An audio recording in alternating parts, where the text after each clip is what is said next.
नमस्कार, मैं हूं अभिषेक उपाध्याय। आप देख रहे हैं टॉप सीक्रेट। समाजवादी पार्टी ने 2027 का फूल प्रूफ प्लान तैयार कर लिया है।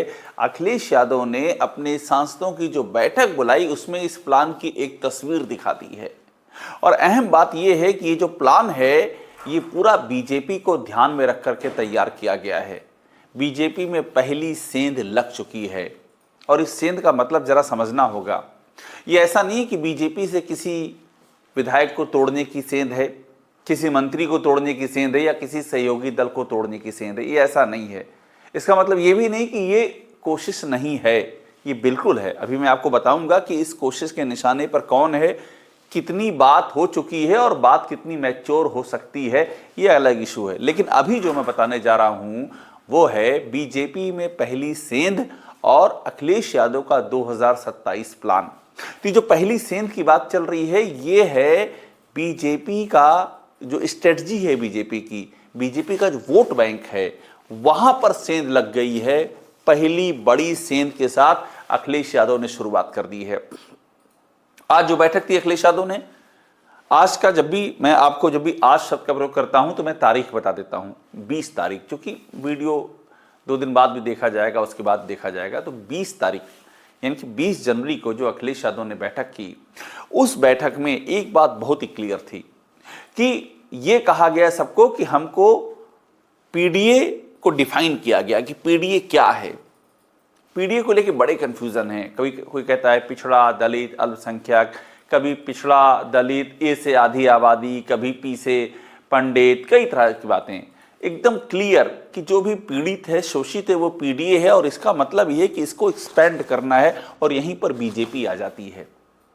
यानी कि ये बात उस मीटिंग में ये बात रखी गई, बहुत ही कायदे से रखी गई कि एक बड़ा वोट बैंक है जो बीजेपी के साथ में है, लेकिन वो उसी पीडीए का हिस्सा है क्योंकि वो भी बुरी तरह पीड़ित है, बुरी तरह शोषित है। कोई भी ऐसी बात नहीं करनी है जो उस वोट बैंक को आपसे दूर कर दे, वो नहीं करना है।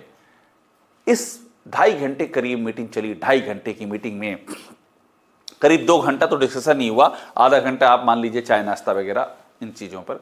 2 घंटे के इस लगातार डिस्कशन में सबसे अधिक जोर इसी बात पे रहा कि क्या नहीं करना है, और उसका क्रक्स ये रहा कि समाजवादी पार्टी समाजवाद जो है उस समाजवाद के दायरे को बड़ा करेगी। इसका आशय क्या है, यानी कि जो घेरा है समाजवादी पार्टी के वोट बैंक का उसको और एक्सपेंड किया जाएगा। और आसान भाषा में समझाता हूं, ऐसा नहीं है कि ये सिर्फ ओबीसी की बात हो, सिर्फ दलित की बात हो, सिर्फ मुस्लिम की बात हो। इसमें इस बार सबकी बात कर ली गई है। सबकी बात का मतलब इसलिए है और इसलिए महत्वपूर्ण है क्योंकि यूपी के जो हालात हैं, अखिलेश यादव के पास जो फीडबैक है और जो बहुत हद तक जमीनी और वास्तविक है, उस फीडबैक के मुताबिक ऐसे कई सारे वोट बैंक हैं जो बीजेपी के ट्रेडिशनल वोट बैंक माने जाते हैं, अपर कास्ट वोट बैंक की अभी मैं खासतौर पर बात कर रहा हूं, लेकिन वो भी बीजेपी के हाथों से दरक सकते हैं। हालात बीजेपी के भीतर इस कदर खराब हो चुके हैं, इस कदर बीजेपी के अंदर ये जो एक जात विशेष के शासन का नैरेटिव बन चुका है बीजेपी के भीतर कि ऐसी कई अपर कास्ट जातियां जो बीजेपी को जमकर के वोट सपोर्ट देती आई हैं, वो एकदम छिटकने की कगार पर हैं। अखिलेश यादव ने आज जो बात कही है उसका बड़ा स्केल है। बार बार वो इसी बात पे जोर देते रहे कि समाजवाद लाइए, पीडीए को फैलाइए, पीड़ित शोषित, एकदम क्लियर, और उसमें किसी को ऑफेंड नहीं करना है, किसी को नाराज नहीं करना है, जोड़ना है हमको। एकदम क्लियर इशारा था कि समाजवाद का मतलब ऐसा नहीं कि समाजवाद किसी खास जात तक सीमित रहेगा, समाजवाद किसी खास तबके तक सीमित रहेगा, इसको ले जाइए आगे।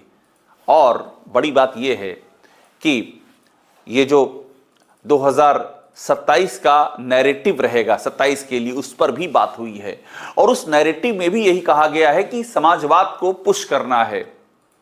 समाजवाद का मतलब लोहिया, समाजवाद का मतलब जेपी, समाजवाद का मतलब जनेश्वर मिश्रा, समाजवाद का मतलब मोहन सिंह, ये सारे जो आइकन रहे हैं समाजवादी पार्टी के, नेताजी मुलायम सिंह यादव का जो विजन रहा है, इन सबको पुश किया गया है। और अखिलेश यादव ने एकदम क्लियर कर दिया है कि ये मुलम्मा नहीं चढ़ना चाहिए कि ये पार्टी किसी जात विशेष की पार्टी है। हम वो स्पेंड करेंगे जो अभी तक हुआ नहीं है। और ये एग्जैक्ट कहा गया है कि इस बार एक ही संकल्प है, 27 में सरकार ले आनी है। मैं आपको अगर इनसाइड स्टोरी बताऊं तो बड़ी कमिटेड मीटिंग हुई है, जो हमको पता चला है। इस कदर कमिटेड मीटिंग हुई है कि इन 2 घंटों में कोई स्पेस नहीं था कि कोई भी इधर उधर की बात रख सके सामने। और बड़ी फोकस्ड मीटिंग हुई है। फोकस्ड इस तरह से हुई है कि एक बार भी ऐसा नहीं हुआ है कि मीटिंग का एजेंडा या मीटिंग का जो दायरा है या यूपी का जो दायरा है या यूपी में भी जिस तरह की सोशल इंजीनियरिंग अखिलेश यादव चाहते हैं उससे 1 मिनट के लिए भी बात भटक जाए, इसकी भी गुंजाइश नहीं रखी गई। इस कदर ये क्लोज डोर मीटिंग हुई है, इस कदर टाइट मीटिंग हुई है ये। और एसआईआर इंपॉर्टेंट एक चीज 2027 के मद्देनजर वो भी एक किया गया। पहला मैंने आपको एकदम क्लियर कर दिया कि पहली सेंध बीजेपी, यानी कि बीजेपी का जो कोर वोट बैंक है उसमें से तोड़ देना है। और फीडबैक अखिलेश यादव के पास ये है कि थोड़ी सी कोशिश करेंगे वो टूट भी जाएगा। मैं एसआईआर पे आऊं उसके पहले आपको एग्जाम्पल दे दूं। हाल ही में खुशी दुबे का मामला हुआ। खुशी दुबे का मामला अखिलेश यादव ने ओन कर लिया। खुशी दुबे का मामला हमारी जानकारी कहती है कि कई अलग अलग जगहों पर खुशी के परिवार वालों ने हाथ पांव मारे, लेकिन जब अखिलेश यादव तक ये बात पहुंची कि खुशी दुबे की मां बुरी तरह बीमार हैं, उनको मदद की जरूरत है, तो अखिलेश यादव ने उनकी पूरी सर्जरी का खर्चा उठा लिया। खुशी दुबे कौन है आप जानते होंगे, विकास दुबे बिक्रू कांड, और उसमें एक 3 दिन की ब्याहता को गिरफ्तार कर लिया गया और 30 महीना जेल में रखा गया। तो इस कदर टॉर्चर हुई है, उसका ये बताना है, कहना है कि उसकी नाक और मुंह से खून आता है, परिवार किसी लायक नहीं रह गया है। और खुशी दुबे ब्राह्मण समुदाय पर सबसे बड़ी चोट योगी आदित्यनाथ के शासनकाल में जो कही जा रही है उसका प्रतीक बन करके उभरी है। उस खुशी दुबे की जम करके मदद कर दी अखिलेश यादव ने, बिना कहीं शोर मचाए। एक ट्वीट किया, उसमें भी ये एक कविता के माध्यम से कि सबको मिले खुशी करके, इस टाइप से, जो पीड़ित है परेशान उसको खुशी मिले। नाम कहीं भी क्रेडिट लेने की कोशिश भी अखिलेश यादव ने नहीं की। पार्टी के लोगों ने इस बात को खूब जम के हाईलाइट किया और हर पार्टी करती है, करना भी चाहिए, लेकिन अखिलेश यादव ने खुद कहीं क्रेडिट नहीं लिया। लेकिन यहां पर एक मैसेज जरूर दिया कि हम साथ खड़े हैं। इसके पहले आदर्श उपाध्याय के साथ जब बस्ती में हुआ था, उस नाबालिग लड़के के साथ में जिस तरह से उसकी मौत पुलिस कस्टडी में हुई थी, वहां भी उसके परिवार को बुला करके लाया गया था। अखिलेश यादव की मौजूदगी में समाजवादी पार्टी के दफ्तर में अखिलेश यादव ने बाकायदा उसका मुद्दा उठाया था और यहां तक कहा था कि हाथा नहीं भाता, इशारा किया था योगी आदित्यनाथ पर। जो ब्राह्मण बनाम ठाकुर का नैरेटिव चलता है गोरखपुर में, और योगी आदित्यनाथ उसके किरदार बन के हर बार उभरते हैं, उसकी ओर इशारा किया था। और वहां पर पंडित हरिशंकर तिवारी के बेटे भी मौजूद थे, विनय शंकर तिवारी, कुशल तिवारी। विनय शंकर तिवारी तो उस समय जेल में थे, वो भी एक इशू उन्होंने उठाया वहां पर। तो ऐसे में कंटिन्यूएशन में अखिलेश यादव ने एक इस इशू को उठा के रखा है और मीटिंग में जो सांसदों की हुई है इसका इशारा भी किया है कि देखिए ये बाउंड्री तोड़नी है, बड़ा ले जाना है समाजवाद को हमको, और बड़ा ले जाने का मतलब बड़े घेरे तक ले जाना है। और एक बात और है, ट्रैप में नहीं आना है। मैं अभी एसआईआर पे आऊंगा, लेकिन आपको ये बता दूं बड़ी इंपॉर्टेंट बात है कि ट्रैप में नहीं आना है। ट्रैप का मतलब ये है कि किसी भी तरह से अभद्र भाषा का इस्तेमाल नहीं करना है, विनीत रहना है, और किसी भी कास्ट या रिलीजन वाले ट्रैप में नहीं पड़ना है कि आप किसी कास्ट को गाली देना शुरू कर दें, किसी रिलीजन के साथ खड़े या किसी के खिलाफ दिखाएं। इन चीजों से बचना है, एकदम क्लियर कर दिया। एसआईआर को लेकर के आपको मैं ये बात पहले बताता रहा हूं कि समाजवादी पार्टी किस तरह से बेनिफिट में फील कर रही है, क्योंकि आलम ये इतने वोट कटे हैं 2,89,00,000 की, बीजेपी खुद परेशान है। योगी आदित्यनाथ तो साफ साफ कह चुके हैं कि 80 से 90% बीजेपी के वोट कटे हैं, और इस बीच में समाजवादी पार्टी लगातार काम कर रही है। बूथ पर उनके कार्यकर्ता इसमें लगा हुआ है कि उसके वोट ना कटने पाएं, उनका जो वोट बैंक है वो जम करके पार्टिसिपेट करे इस वोट की प्रोसेस में, एसआईआर की प्रोसेस में। और बीजेपी परेशान है। बीजेपी इसलिए भी परेशान है क्योंकि योगी आदित्यनाथ ने बड़ा गैप पैदा कर दिया अपने और संगठन के बीच में, अपने काम करने के तरीकों से, इसलिए भी बीजेपी बुरी तरह परेशान है। इसका भी अखिलेश यादव फायदा उठाने की पुरजोर कोशिश में हैं। ये भी एक बात ये भी रखी गई कि जहां भी बीजेपी से नाराजगी परेशानी है वहां उस अपॉर्चुनिटी को व्यर्थ नहीं करना है, उसे छोड़ना नहीं। एक बात करप्शन को लेकर मैं आपको मैं कुछ चीजें दिखाऊंगा आपको, पहले बता दूं करप्शन को लेकर के भी बातें हुई हैं। यानी समझ लीजिए कि अखिलेश यादव का 2026 में बड़ा एजेंडा होने वाला है करप्शन। खासतौर पर पीडब्ल्यूडी में जिस तरह से करप्शन की शिकायतें आई हैं, वो एजेंडा भी रखा गया, उस पर भी चर्चा हुई है। इतने हजारों करोड़ों के घपले घोटाले के आरोप लग रहे हैं पीडब्ल्यूडी में, वो मंत्रालय जो खुद योगी आदित्यनाथ के हाथ में है, और योगी खुद को पाक साफ कहते हैं।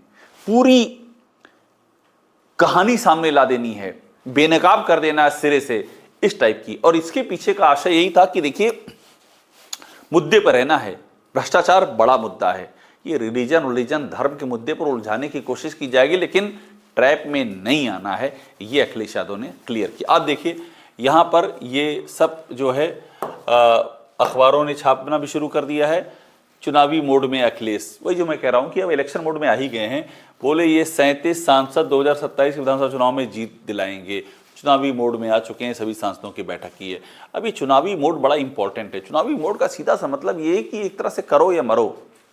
10 साल हो गए हैं समाजवादी पार्टी सत्ता से बाहर है, इसके बाद भी वो बड़ी प्लेयर बनी हुई है, और जो ग्रोथ हुई है वो फिनोमिनल ग्रोथ हुई है 17 से 22 में, अभी मैं आपको वो भी दिखाऊंगा। तो ये इलेक्शन मोड का मतलब यही है कि अब यहाँ से पीछे नहीं हटना है। अब आगे दिखाता हूँ आपको मैं। इसके बाद देखिए, ये वही है, ये जब बैठक की खबर जो छपी है कि अखिलेश यादव बैठक करने वाले हैं, ये उसका ब्यौरा है यहाँ पर।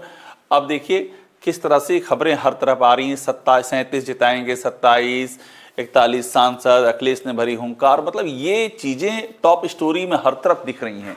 और यहीं पर मुद्दा आता है कि किस तरह से अखिलेश यादव ने इस मामले को एकदम प्रायोरिटी के एजेंडे पर ले लिया है।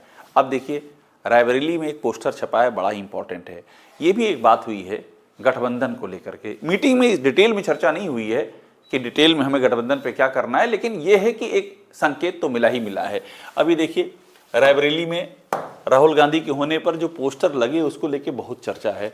राहुल गांधी, अखिलेश यादव, 27 एवं 29, 27 और 29 इसमें लिखा हुआ है, यानी ये दोनों चुनाव जो साथ लड़ने हैं। और ये साथ है, इसने 2024 में बड़ी सफलता पाई है। 37 सीटें आई हैं लोकसभा में समाजवादी पार्टी को, और जो 6 सीटें हैं वो 6 सीटें आई हैं कांग्रेस को। ये गठबंधन, इस बात की पूरी संभावना है 2027 में दिखेगा, कांग्रेस और सपा साथ दिखेगी। इसको लेकर के भी मेरी जानकारी कहती है कोऑर्डिनेशन कमेटी अभी फॉर्मली तो नहीं बनेगी, लेकिन इनफॉर्मल काम करना शुरू कर देगी, जिसमें सीटें तय करना। आपको 2017 याद होगा, 100 से ज्यादा सीटें 2017 में समाजवादी पार्टी ने कांग्रेस को दी थी। तो ये सब नेगोशिएशन जो है, ठीक है, फाइनल होने में टाइम है, लेकिन इनकी एक जमीन बननी तैयार हो जाएगी, शुरू हो जाएगी।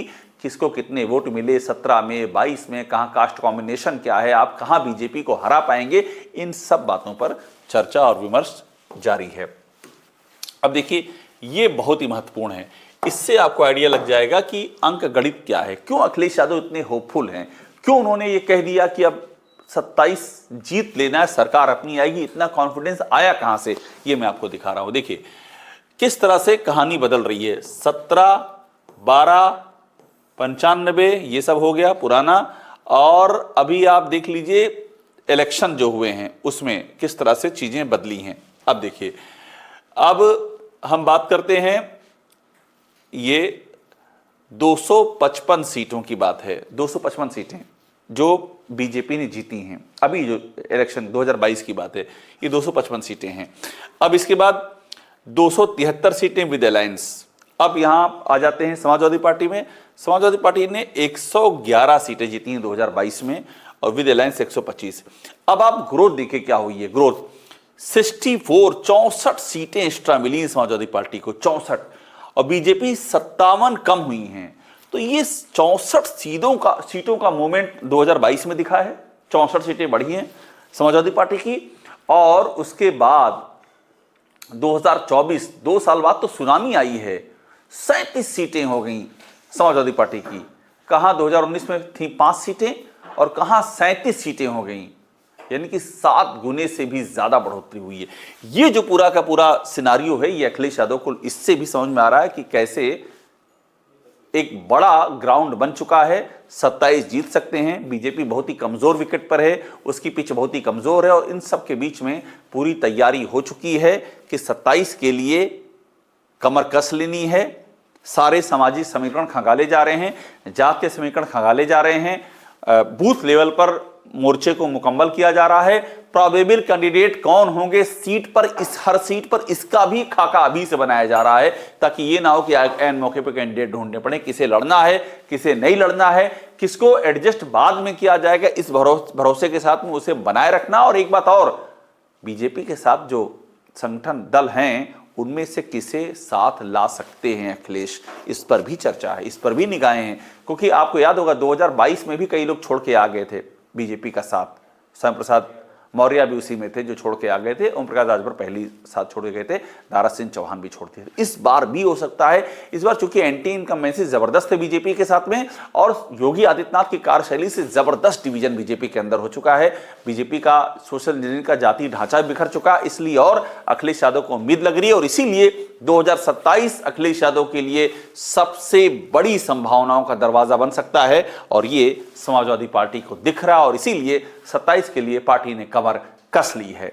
टॉप सीक्रेट देखते रहिएगा, लाइक कीजिएगा, इसे सब्सक्राइब आप जरूर कर लीजिएगा।